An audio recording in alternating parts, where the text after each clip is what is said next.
Hey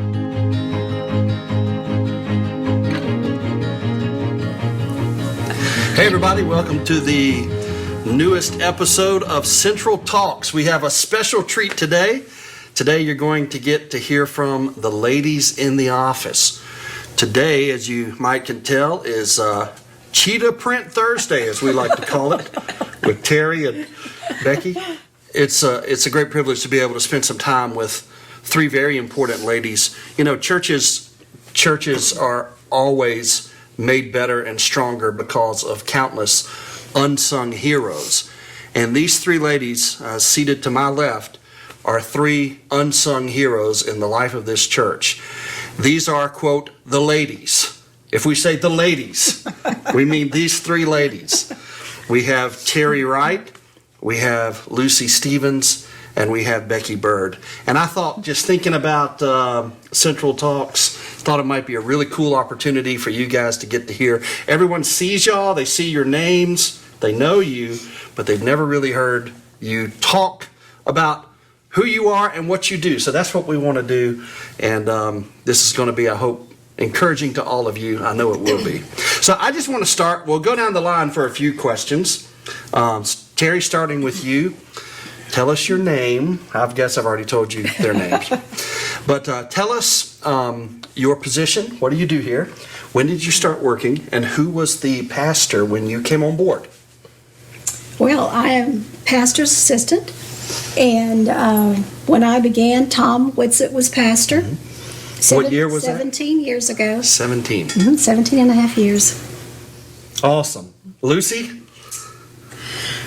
I have been here for 32 years as a member and 29 working here in finance and membership. And who was the pastor 29 years ago? Ron Ford. Ron Ford. Mm-hmm. Ron Ford, we follow each other on Twitter. So when we post this, Ron Ford may see this. So there you go. Hi, Ron. And then thirdly, Becky Bird. I've been here 16 and a half years. Tom Whitsitt was pastor when I started working. And what was the other question? Oh, I work for minister to students and worship pastor. Fantastic.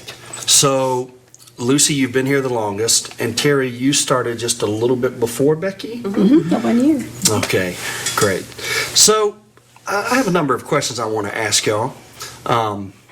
I want to know what has changed the most. If you think about over 16 and a half, 17, 29 years working, what's changed the most in this church? What are some things that have changed? Any of you can answer. I think we're a lot more relaxed now than what we used to be. Dress code? Dress code, yes, definitely. I think worship overall is a little more relaxed than what it used to be. Central, I think, used to be known more of high church. So when you and Terry started working, we were here on this site, this campus on Fairway. Yes. Lucy, were we here when you started? Yes. Okay, that was we moved here in the 80s, I believe, and we're meeting in the fellowship, what's now our fellowship hall, if I'm not mistaken. Correct. Yeah. What about, so, by the way, go back to dress code. If you think back to when you started, what was it, more people wore suits and dresses and that kind of stuff? Yes, definitely. Yeah. Definitely. Yes. What about in the office? The same. Yes. Yeah. Everything was Pretty dressy. Yes. pretty dressy. I never wore jeans before probably 15 years ago. Really? Yeah. So, you like it better now, dress Yes. code? We do. I love it. Much better. Would the two of you have worn leopard prints? Maybe. Yes. Yeah. It was Probably in so. then. Maybe under a black blazer. I love it. So what else has changed? We were a little more conservative and formal in dress and in worship style. What else have you seen change? We have seen Lots of staff. building changes. Yeah. We've seen technology changes. We've seen Yeah. styles of music change. Just a lot of things. So between the three of you, I'm not good at math. Let's think this through. 17 and 16 and a half, right? That's 33 and a half plus 29. That's 62 and a half. 62, am I right? 62 and a half combined years of experience with the three of y'all. Lucy, how many checks have you written in 29 years? A billion. A billion, that's right. So how many, in terms of our personnel policies and procedures, we speak of y'all are administrative assistants and you have supervisors. So I don't want to just limit it to pastor. How many supervisors have you all had over the tenure of your careers here? Different supervisors have you seen in whatever capacity, however you want to determine that? I've had 3 pastors and 1 administrator, and well, now 2, so 5. Yeah, Thomas, right? Yeah. Lucy, how many have you had? I would say administrators probably 5 or 6, and pastors, I'm trying to think, with interims, probably 8, maybe. Really? Yeah. Now, Ron Ford was here for a long time, I think. I believe he was here for 18 years. 18 years. I may be wrong, but I was thinking it was I think you're right. I think it's pretty long. How about you, Becky? Let's see, pastors, there has been 3 and a interim. And then, let's see, music, there has been, I guess, 4 and maybe 2 interims. 2 interims and 4. And student pastors, there's been 1, 2, 3, 4 or 5. Gosh, it's hard. Yeah, 4 or 5. Yeah. I want to ask y'all a question, and I want to ask this with a clear understanding. There's no question in my mind or in the minds of anyone else, either in this room or in this church, that the 3 of you are very, very important to the mission of this church. But I would just like to know from your perspective, how do you see what you do? How do you see, in what way do you see what you do as tying into the mission of the church? Like the overall mission of what we do? Because it does. I just would like to hear your perspective on that. I've always said that this was my ministry, not my job, and that, as long as the Lord kept me here, that's how long I'll be here. Yeah, and you think about something like the finances and checks, all of you, everything you do, but you think about something like that, and that's not just writing checks, that's mission critical. It is. Yeah, and you've probably over the years, you've had some time-sensitive, stressful situations and have had to write some checks pretty quickly, and numerous other things you do. How about the rest of you? How do you see the way that your ministry and mission here ties into the overall work of the church? Well, since I have just about always handled calendars and bulletins and information flow to the church, I feel like if we can't communicate, we can't further the kingdom work. So that's kind of the key way I believe that. Absolutely. And communication to you when, as a pastor, when folks need to get to you. Yeah. You have to pass through Terry Wright to get to the pastor's office. How about you, Becky? Well, as far as the student ministry, there's always, especially key times in the year when things get really busy, but I always enjoy helping them get ready for summer camps and mission trips, and that's always something that's been a lot of fun to do. You've helped a lot of kids get to summer camp. Graduate recognition and things like that are always a lot of fun to work on.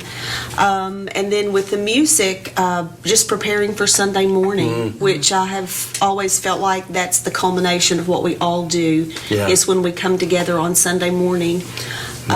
But that's always exciting. And that's been kind of a later development in your job. I mean, 16 and a half years ago, you weren't I started out as a receptionist, answering the phone.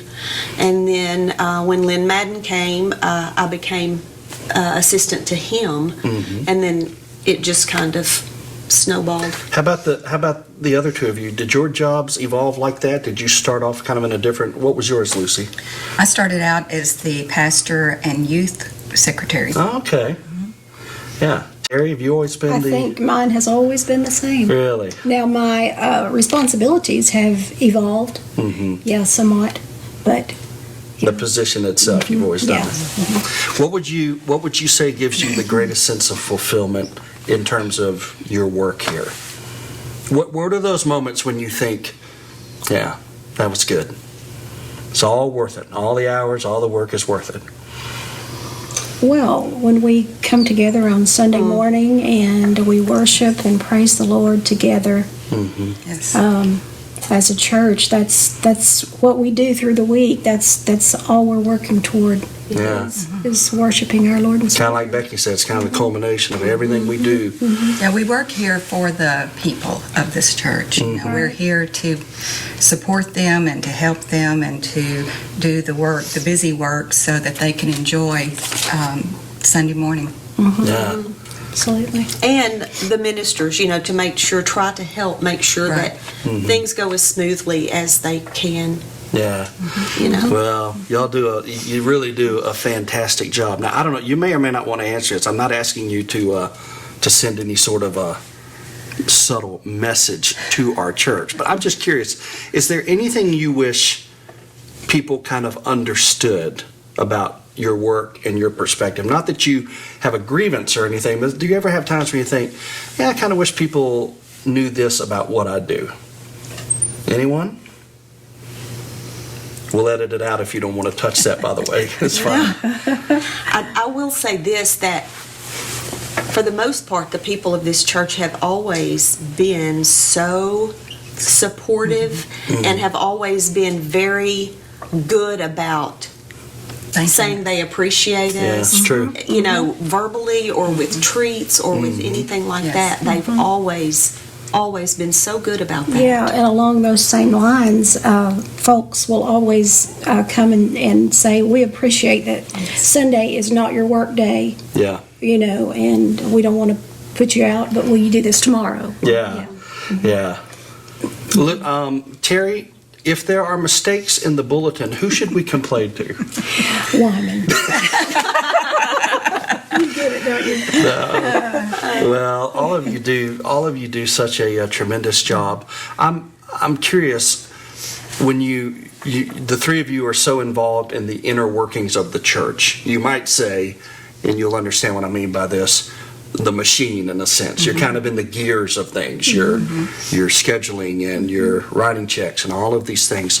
How do you not lose sight and how do you not lose a sense of joy being that immersed in the mechanics of the church? How do you keep the mission and beauty of the church before you? I think you help a lot in that.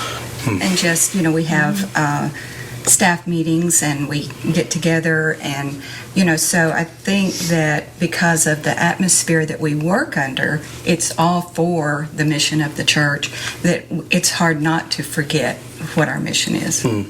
Oh, thank you. Good. How about the others? How do you keep a sense of the mission, not get lost in the gears? Sometimes it's hard. Sometimes, depending on things that happen, you can think, oh man. And I know a lot of people probably think working in a church, everything is always just rosy. And it is. You're dealing with Christian people, and A challenge for pastors a lot of times is trying to maintain a devotional life in the ministry. And people would think, well, if you're a pastor, you've got a great devotional life, but not necessarily, because you're always reading the Bible with an eye towards teaching it. So is that dynamic the same with y'all? Does it, at times, do you have to really fight to maintain your devotional life because church is such a big part of everything you do? I think we do struggle with that. I think that people may think that it's all rosy and peaceful and spiritual and what have you, but then when we have that disillusioning moment, getting back in Scripture the next day, or neglecting it, or not feeling like you're following the Lord's will, or what have you. We're just human, and it's not always perfect. Yeah. And That's I've well met said. lots of people who are surprised that I work at a church full time, or that our pastor and our staff works full time. They, think, what in the world can they do? They, Yeah. and we are so busy every single day of the week. A lot of moving parts around And here. I'm very quick to let them know that our pastors and our staff and our everyone, we are devoted to making it look like we don't need to work all week. Well, I gave Laurie an opportunity in the first episode of Central Talks to address the children directly. I just wondered, is there anything you'd like to say to the membership of Central Baptist Church who are watching this right now, maybe especially during this time? What would you guys like to say, if there's anything you'd like to say? Well, And look right there. Look right there. I would love to say just how much I love the church, and I appreciate you, and I appreciate the opportunity to serve you. I'm here for you, and hope that you always feel like you have an open door with me, and you can come talk with me and visit with me, and I just love you and love what I do. Yeah. I don't think I could say that better. No. It's good. Yeah. Well, let me say, and I think I can speak on behalf of the church, that we love you ladies, truly. Honestly, you do an amazing, amazing job, and people don't see, and I don't see all that you do, but I think I have something of a sense of it, and we really do kind of stand in awe of you ladies. Y'all are selfless and hardworking and do a tremendous job, and if we removed the three of you, if y'all just disappeared, the whole thing would come to a screeching halt. And so you're very, very valuable to the mission of this church. We love y'all. Thank y'all for giving us this time. And we hope this was encouraging to all of you. And let me just say, if I can, to the membership of the church, as they've mentioned a couple times now, you do a good job of encouraging these ladies. But I want to encourage you to be intentional about encouraging these ladies. This is totally from me, not from them. Just as your pastor, You've got folks like these ladies who work really, really hard. And as I started this episode by saying, a lot of times they're kind of unsung heroes. So I think a neat thing to do with unsung heroes is to sing their praises. And when you get an opportunity, you do that and just be a blessing to them like they are to me and to all of us. God bless you guys. We love all of you. Praying for you. God bless you.